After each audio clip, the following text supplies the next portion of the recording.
Robbie Williams, chanteur, un sourire ravageur de mauvais garçon, l'œil pétillant, l'air mutin, se bat depuis longtemps contre la dépression, qu'il a déjà mis à terre par le passé. Pendant longtemps, la star a eu un penchant pour l'alcool et les substances illicites, et il sait que l'ombre de ces démons plante toujours autant sur son existence.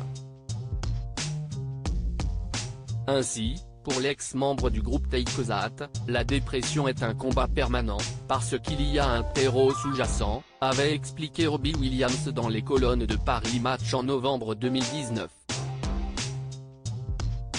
Si j'arrive à dormir normalement, à prendre soin de moi, tout va bien.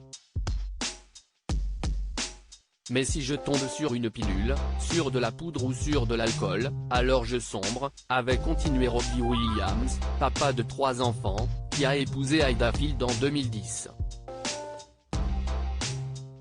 Du cannabis de temps en temps, une vie de famille et une carrière épanouissante, un bonheur en apparence. J'avance un aimant qui m'attire vers l'autodestruction. L'important, si est que je le sache. Mais ça va mieux, avait ajouté Robbie Williams.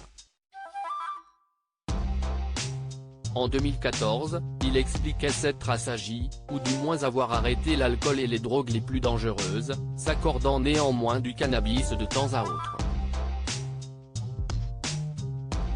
Une métamorphose qu'il doit notamment à la paternité. Depuis la naissance de Théo, sa fille Théodora, âgée de 7 ans, note de la rédaction, je suis plus sérieux. La dernière fois que j'ai bu, c'était il y a 13 ans, la dernière fois que j'étais sous l'effet du cannabis était il y a 2 jours. Pas de grosse session drogue, juste une petite dose, purement pour se détendre, avouait alors Robbie Williams à la presse allemande.